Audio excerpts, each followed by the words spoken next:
Como Elizabeth de York se tornou a primeira rainha Tudor e deveria ter mais destaque do que já teve.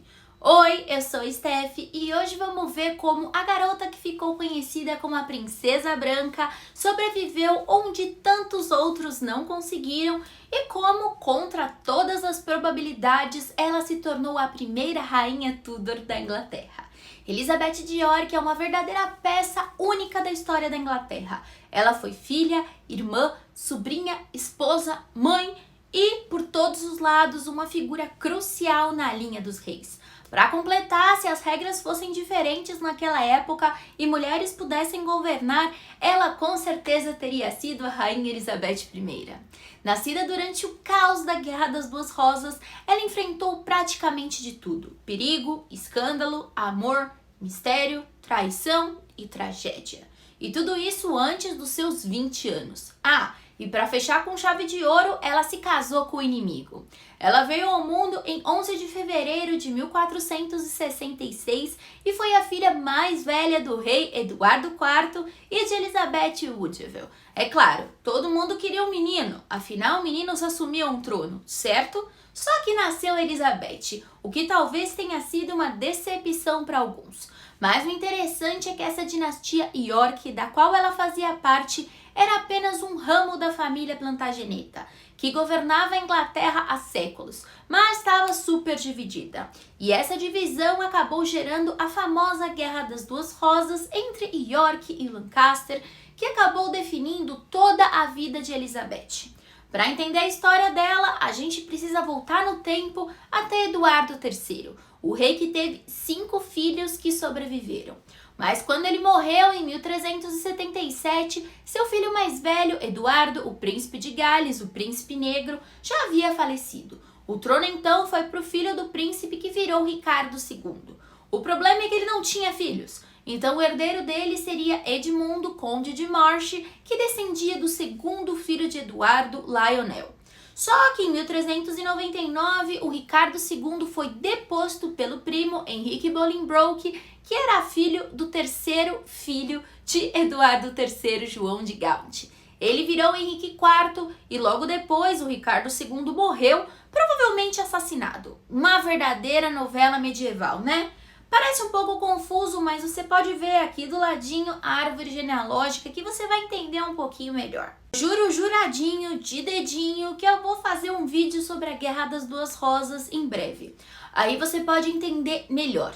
Mas, de qualquer forma, o Henrique IV tinha um filho que virou Henrique V e o filho dele se tornou Henrique VI.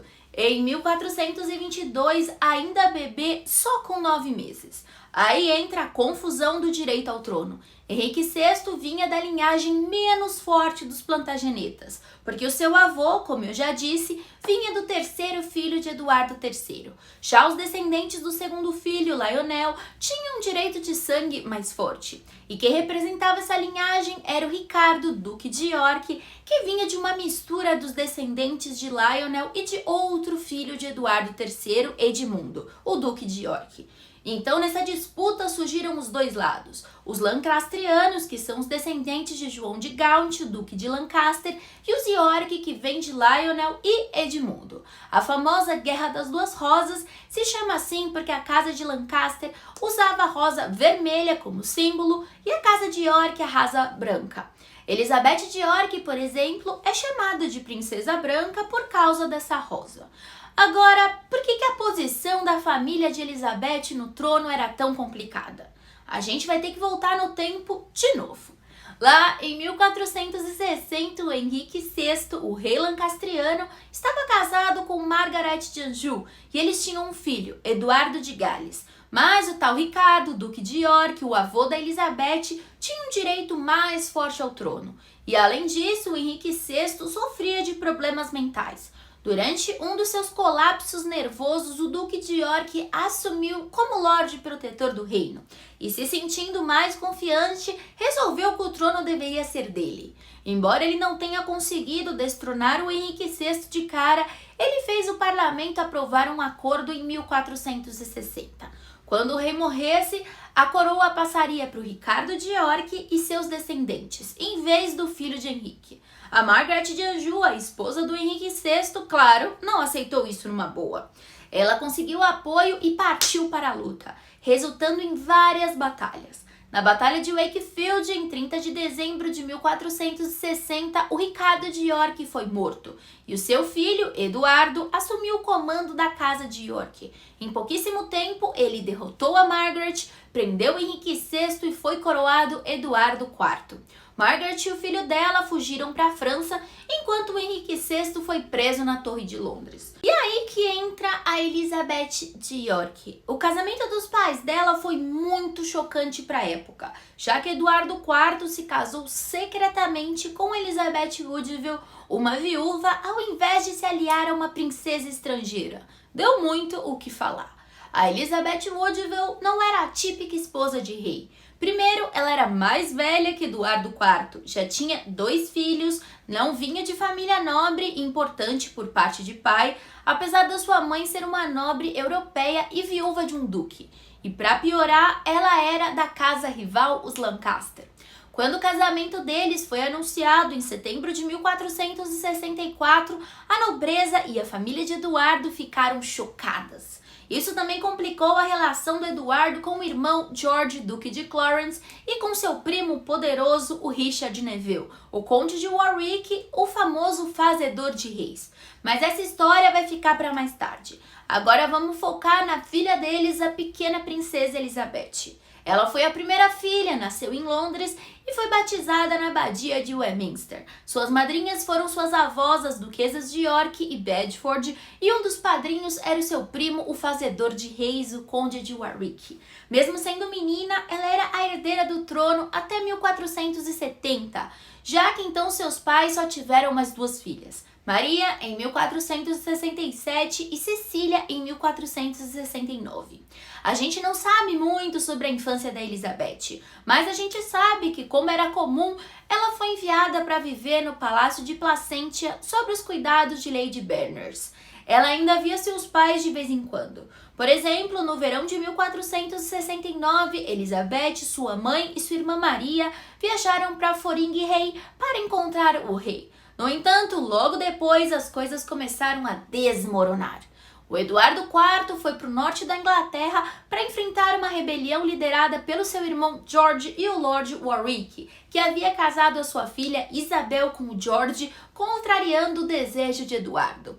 Enquanto isso, a rainha e as princesas foram para Norwich, onde receberam a terrível notícia de que Eduardo tinha sido derrotado na Batalha de Agincourt e aprisionado no castelo do Warwick. Se você acha que isso já foi demais, calma que piora. Aí, o pai e o irmão da Elizabeth Woodville, o Conde Rivers e John Woodville, foram capturados e executados, mesmo não tendo participado de nenhuma batalha. A rainha e suas filhas fugiram para Londres e a avó de Elizabeth de York, Jaqueta de Luxemburgo, foi acusada de bruxaria por supostamente usar magia para fazer sua filha se casar com o rei. Com tudo isso, a pequena Elizabeth viu sua família sendo destruída, com um lado lutando contra o outro e sem sinal de que as coisas podiam melhorar. Porém, o plano do Warwick e o George, Duque de Clarence, desmoronou rapidinho. O Warwick tentou usar o rei Eduardo como um fantoche, mas isso não deu certo e o caos começou a tomar conta do país. Com isso, o Eduardo foi libertado e tomou o controle do reino. Em outubro, ele estava de volta em Londres. Em janeiro, as acusações contra sua sogra foram retiradas. E ele até tentou se reconciliar com o primo e com o irmão. Para melhorar as relações, a Elizabeth foi prometida a George Neville, sobrinho de Warwick. Ele não era um grande partido para uma princesa, mas talvez o rei nem quisesse esse casamento. No fim, o noivado durou tanto quanto a paz entre Eduardo, Warwick e George, ou seja, nada. Em março de 1470, o Warwick e o George resolveram brigar de novo. Depois que esse levante falhou, os dois fugiram para a França, onde formaram uma aliança com a Margaret de Anjou e seu filho. Esse, por sua vez, se casou com Anne Neville, a outra filha de Warwick. Em setembro, enquanto Eduardo e seu irmão Ricardo, que seria mais tarde Ricardo III, estavam lá no norte liderando uma rebelião, o Warwick e o George voltaram para a Inglaterra, com a ajuda de outros, incluindo Jasper Tudor, meio-irmão de Henrique VI, e tomaram Londres, libertaram o rei e colocaram ele de volta no trono. Eduardo e Ricardo tiveram que fugir para a Europa, deixando para trás a rainha Elizabeth grávida e com as filhas, inclusive Elizabeth de apenas 5 anos, para se virarem sozinhas. A situação estava bem tensa, né? Aí a rainha e as princesas, que já não eram mais vistas como tal, escaparam da Torre de Londres e foram lá para a Abadia de Westminster. E foi lá que Elizabeth Woodville, a mãe, deu à luz a um menino no dia 2 de novembro. O bebê recebeu o nome do pai, Eduardo, e ficou conhecido como o mais velho dos príncipes da Torre e o futuro Eduardo V, que não foi coroado, não reinou e simplesmente, puf, desapareceu. Não sabemos exatamente o que a irmã mais velha do bebê, a Elizabeth de York, viu ou entendeu do que estava acontecendo, mas ela deve ter notado que algo estava muito errado, já que passou uma vida no palácio para depois ficar trancada em um santuário. Os eventos que ocorreram no final de 1470 e no começo de 1471 provavelmente se tornaram algumas de suas primeiras memórias. A volta do pai dela ao poder foi rápida.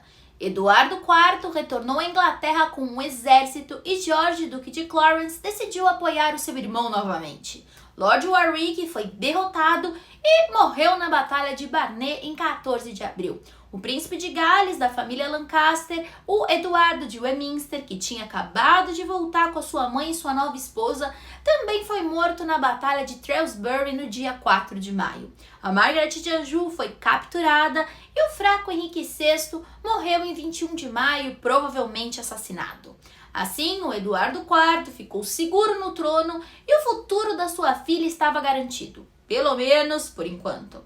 A gente sabe pouco sobre como a princesa Elizabeth de York foi educada, mas a leitura e a escrita eram parte de seus estudos. Outras matérias para a princesa incluíam religião, bordado e línguas, já que ela podia se casar com alguém fora da Inglaterra. Por exemplo, ela aprendeu francês, porque alguns de seus livros têm inscrições nesse idioma. Ela também tinha talento para dançar. Isso foi registrado quando ela dançou com o Duque de Buckingham em um evento na corte em Windsor aos 6 anos e meio em 1472. Com o tempo, a princesa teve outros irmãos, embora nem todos tenham vivido muito. A princesa Margaret nasceu e morreu em 1472. O príncipe Richard, Duque de York, nasceu em 1473, o segundo dos príncipes da Torre. Aí a princesa Anne nasceu em 1475 e o príncipe George em 1477 e morreu em 79, o mesmo ano em que a princesa Catarina nasceu. Ela era igual à mãe dela, teve muitos filhos. O último bebê foi a princesa British em 1480. A princesa Mary, a segunda filha do casal, que tinha nascido em 1467, faleceu em 1482, com 14 anos. Como ela era a princesa mais próxima de Elizabeth em idade, é provável que a perda tenha sido muito sentida por ela. E essa família é muito unida e muito grande. A Elizabeth tinha alguns meio-irmãos mais velhos, o Thomas e o Richard Grey, filhos do primeiro casamento de sua mãe, além de vários ilegítimos de seu pai. Com destaque para um garoto chamado Arthur, que às vezes aparecia na corte e mais tarde se tornou o Visconde de Lisle. A família também passou por algumas mudanças. A sua avó, a Jaqueta de Luxemburgo, faleceu em maio de 1472. Sua tia, Isabel Neville, duquesa de Clarence e esposa de George, irmão de Eduardo IV, morreu em dezembro de 1476. Depois disso, George começou a se comportar muito estranhamente, de forma ameaçadora, até que o Eduardo IV decidiu que era hora de acabar com isso e o executou por afogamento em um balde de vinho em fevereiro de 1478. Um ótimo fim para um bebum. George deixou 2 filhos, a Lady Margaret, que mais tarde se tornaria a Condessa de Salisbury, Margaret Pole, que seria executada por Henrique VIII, você já deve lembrar, e um menino chamado Eduardo, Conde de Warwick, que seria preso por Henrique VII assim que ele subisse ao trono. O outro tio de Elizabeth, o Ricardo de Gloucester, o infame Ricardo III, se casou com a Anne Neville, a irmã e viúva de Isabel, e eles tiveram um filho também chamado Eduardo. Nos registros reais dos anos de 1470 e início de 1480, a Elizabeth aparece de vez em quando. Em janeiro de 1475, ela estava no casamento do seu irmão Richard com Anne em Westminster. Detalhe que ele tinha 4 anos e ela 5. E aí ela se tornou um papel ativo nas festividades que comemoravam a união. Por ser a irmã mais velha, ela distribuiu prêmios aos vencedores. Mais tarde, naquele mesmo ano, o rei Eduardo fez um testamento deixando a ela 10.000 marcos como dote de casamento, mesmo ela não estando noiva. Mas devido ao tratado de 1475, ela foi prometida ao Delfim da França e passou os anos seguintes sendo chamada de Delfina. Nesse período, Elizabeth começou a se destacar e foi nomeada Dama da Ordem de Jarreteira. Ela também estava presente no enterro de seu avô paterno em 1476. O casamento que estava sendo planejado para ela não deu certo. E aí, em 1482, quando a França e a Borgonha decidiram que o Delfim se casaria com a filha de Maximiliano da Áustria. Logo, ela enfrentaria problemas muito maiores do que um casamento cancelado. Em abril de 1483, quando Elizabeth de York tinha 17 anos, o seu pai, Eduardo IV, faleceu de forma inesperada. O novo rei era o seu irmão de 12 anos, Eduardo V, mas ele era muito jovem para governar e precisava de alguém para assumir o controle. A rainha Elizabeth Woodville queria cuidar dele, mas o seu cunhado, Ricardo, duque de Gloucester, o futuro Ricardo III, tinha outros planos. E aí ele foi nomeado Lorde Protetor. O pequeno menino rei estava em Ludlow com seu tio Anthony Woodville e seu meio-irmão Richard Grey quando souberam que Eduardo IV tinha morrido. Eles foram para Londres e encontraram 2 outros tios, o Ricardo e o Duque de Buckingham. Embora no começo parecesse que Ricardo queria ajudar, ele logo tomou o controle do menino e mandou matar o Richard Grey, o meio-irmão. A rainha viúva e seus filhos então fugiram para a abadia de Westminster, mas eventualmente foram forçados a entregar o filho mais novo a Ricardo. Ele foi enviado para a Torre de Londres, onde o irmão mais velho já estava, e logo os 2 desapareceram. Ricardo então disse que o casamento de Elizabeth Woodville era inválido porque Eduardo IV já havia se casado com outra mulher antes dela, o que se tornava os filhos desse casamento ilegítimos. E assim ele se declarou o rei Ricardo III. Tudo isso em menos de 3 meses. Ele foi rápido. Elizabeth de York, agora uma ex-princesa, ficou praticamente presa na abadia de Westminster com sua mãe e irmãs. Seu único meio-irmão que restava, Thomas Grey, fugiu para a França para não ser morto. A Elizabeth de York foi considerada ilegítima e perdeu seu status real, mas como filha mais velha de Eduardo IV, tinha um forte direito ao trono. Isso a tornava muito valiosa, e todos sabiam disso e ela estava em perigo. Então aí que entra o Henrique Tudor, que inclusive tem 2 vídeos completos aqui no canal que eu vou deixar aqui embaixo na descrição. Para entender a importância do Henrique, a gente precisa voltar de novo do tempo e olhar aqui do ladinho uma das confusas árvores genealógicas da família Plantageneta. A gente já sabe que os York descendiam de Eduardo III. A linha legítima dos Lancaster vem do 3º filho dele, João de Gaunt. Mas agora a gente vai falar de uma linha ilegítima dos Lancaster. Calma. Essa parte eu acho que você já sabe se você assistiu a história do Henrique VII. Se você não assistiu, vai lá correndo, senão eu vou puxar o seu pé. Mas enfim, o João de Gaunt teve uma amante chamada Catherine Sinford. E eles tiveram 4 filhos entre 1372 e 1381. O filho mais velho era o bisavô de Henrique Tudor, John Bedford, conde de Somerset. Esses filhos eram ilegítimos e não tinham direito ao trono, mas após a morte da segunda esposa de João, ele se casou com a Catherine em 1396, uma união bem escandalosa. Ela era amante dele por mais de 20 anos. Embora isso não tenha legitimado os filhos, o João pediu ao Papa para reconhecer o casamento em 1397 e legitimar de forma retroativa os seus filhos. Em 1407, com Henrique IV no trono, o ato do parlamento inglês confirmou que seus meio-irmãos não podiam herdar o trono, mas eram legítimos. O avô de Henrique Tudor nasceu em 1404 e se casou por volta de 1442. Ele teve somente uma filha, chamada Lady Margaret Beaufort, que nasceu em 1443. Ela se casou com Edmundo Tudor, o meio-irmão de Henrique VI, e teve um filho, o Henrique Tudor, em 1457, quando ela tinha apenas 13 anos. O Henrique tinha apenas um pouquinho do sangue real inglês, vindo dessa linha que foi considerada ilegítima, hoje era legítima, mas não podia herdar o trono. Era bem difícil imaginar que ele se tornaria rei. Ele era realmente um azarão que tudo deu certo no final. Apesar disso, ele era um Lancaster e junto com seu tio Jasper, ele apoiou o Henrique VI. Em 1471, após Eduardo IV retornar ao trono, eles precisaram fugir para a Europa porque o Henrique era o último homem da linha de Lancaster ainda vivo.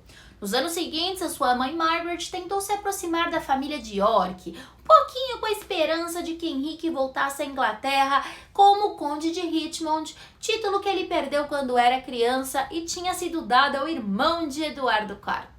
No entanto, até o outono de 1483, ninguém o via como candidato ao trono, até que as coisas mudaram com a morte dos príncipes da Torre, do qual o Ricardo III foi considerado culpado, e vai ter um vídeo aqui porque pode não ter sido ele. Algumas pessoas hoje em dia dizem que a Margaret e o Henrique planejaram isso, mas não há provas. A ideia vem de uma interpretação errada da história, onde se tenta afirmar porque Henrique conseguiu o trono, que isso então era o plano desde o início. Muitas vezes isso é influenciado por ficção histórica, que não é realmente verdadeira, como por exemplo a Philippa Gregory, que fez um grande desserviço. Detalhe que assim, eu gosto de falar mal dela mais do que eu gosto de falar mal da Jane Seymour, então para vocês verem. Enfim, até o final de 1483, o Henrique Tudor enfrentou uma tarefa bem complicada para conseguir o trono. Ele tinha que passar por muitas pessoas, como Eduardo IV, seus filhos, Ricardo de Gloucester e até os filhos do Duque de Clarence. Para piorar, ainda havia os filhos das irmãs de Eduardo IV e o Duque de Buckingham nessa miscelânea. Margaret e Henrique não eram bobos, e só no outono de 1483, quando Eduardo IV e seus filhos saíram do caminho, Ricardo III era um rei que parecia um vilão, e Elizabeth Woodville era uma rainha viúva desesperada que estava disposta a oferecer sua filha para a esposa de Henrique. Naquele momento, a princesa Elizabeth estava escondida no santuário.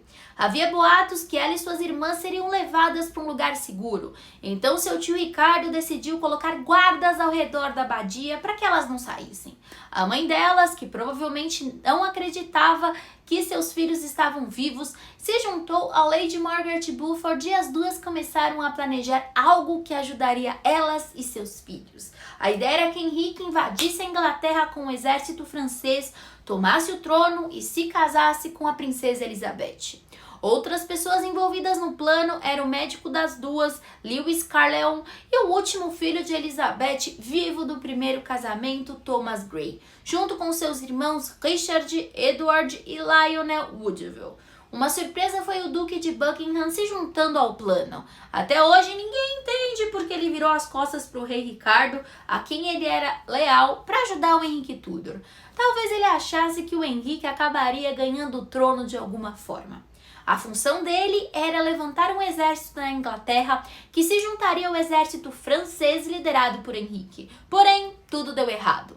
Ele se rebelou muito cedo, muito ansioso, e não conseguiu apoio e acabou se escondendo antes de ser capturado e executado. Quando Henrique chegou à costa de Dorset, já era tarde demais para fazer algo. Ele voltou para a Bretanha, onde foi acompanhado em seu exílio pelo Thomas Grey. Mas ele não tinha desistido completamente, e a princesa Elizabeth ainda era uma parte importante do seu plano.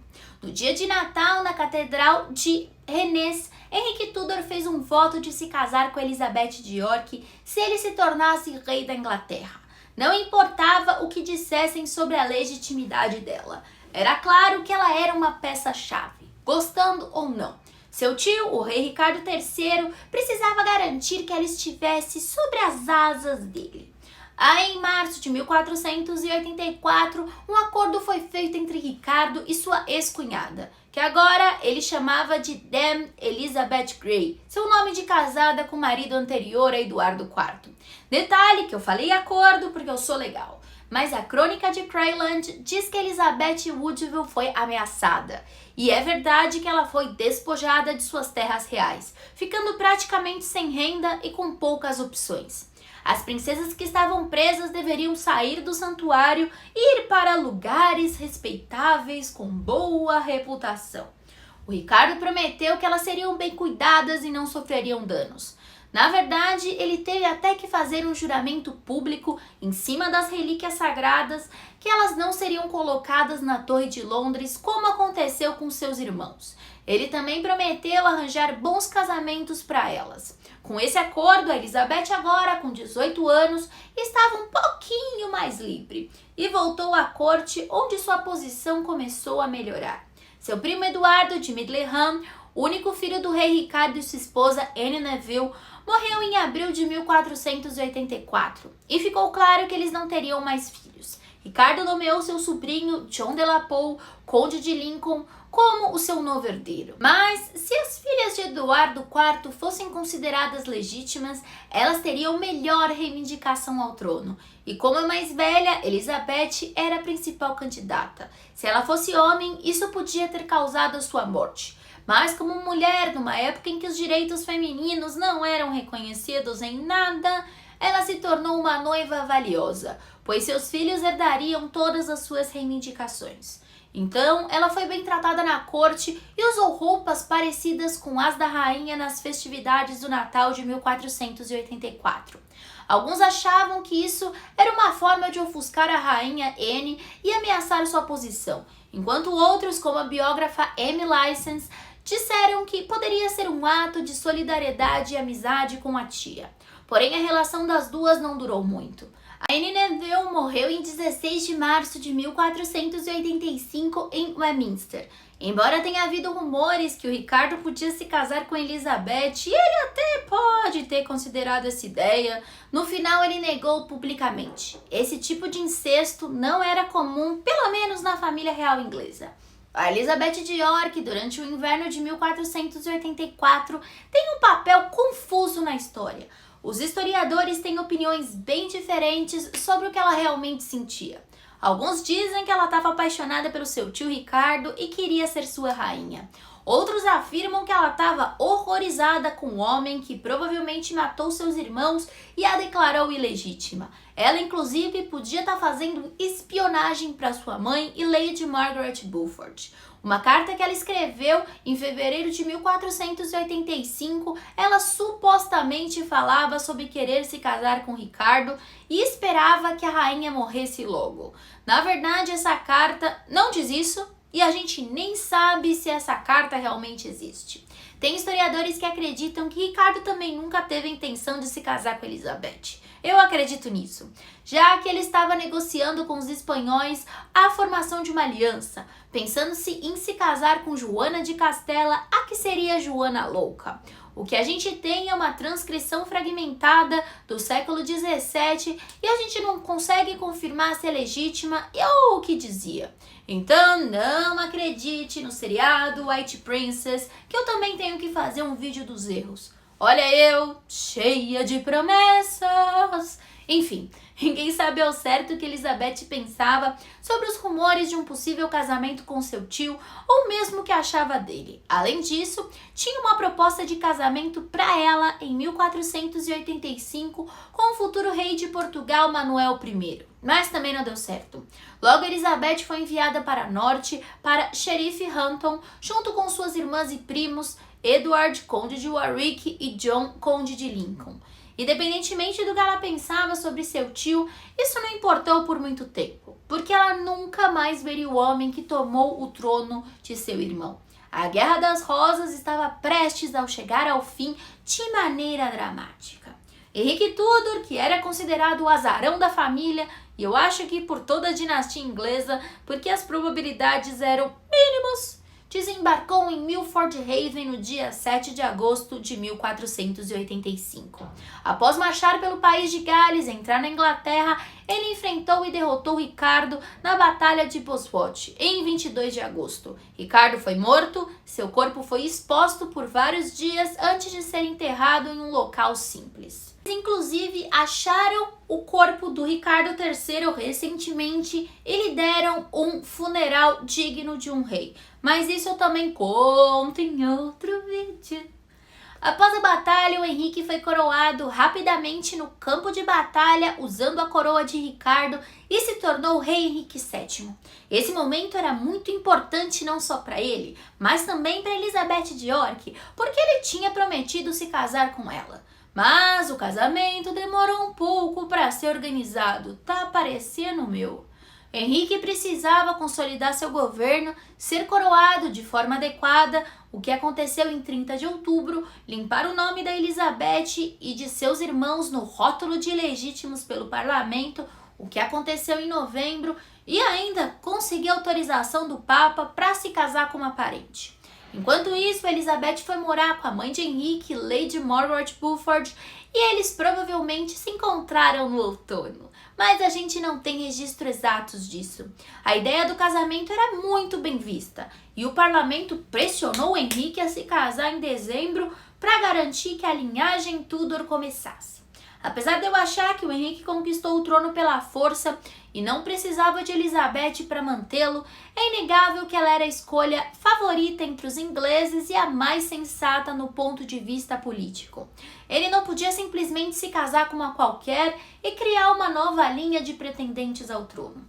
Além disso, ninguém tinha nada contra Elizabeth de York pessoalmente. Suas credenciais eram impecáveis.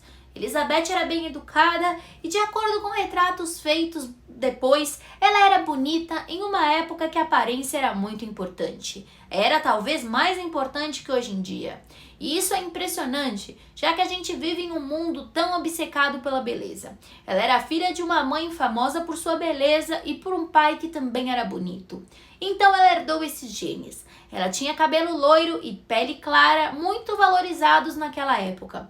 Embora relatos posteriores demonstram ela um pouco mais cheinha, isso aconteceu após ela ter filhos. Naquela época também um pouquinho de peso era sinal de riqueza, já que significava que você não precisava trabalhar duro. Hoje em dia não é assim, olha eu trabalhando duro. Portanto, a Elizabeth era a esposa perfeita para o Henrique. O dia do casamento chegou em 26 de janeiro de 1486. Embora a autorização do Papa ainda não tivesse chegado, o casamento foi liberado por um representante papal na Inglaterra e depois aprovado pelo Papa. Aí o Henrique e a Elizabeth de York se casaram em Westminster e a princesa de 19 anos se tornou a primeira rainha Tudor. Mas o ano de 1486 não foi importante só por causa do casamento. Ela se tornou mãe naquele ano e talvez já estivesse grávida quando se casou. E como esse vídeo já ficou bem longo, eu vou fazer igual eu fiz com o vídeo de Henrique VII e vou criar mais um como foi a vida de Elizabeth de York depois que ela se tornou a primeira rainha Tudor consorte da Inglaterra. Eu espero que você tenha gostado desse vídeo e se você gostou, segue aqui para mais conteúdo histórico. A gente tem vídeos todos os dias às 19 horas. Um beijo e até o próximo vídeo.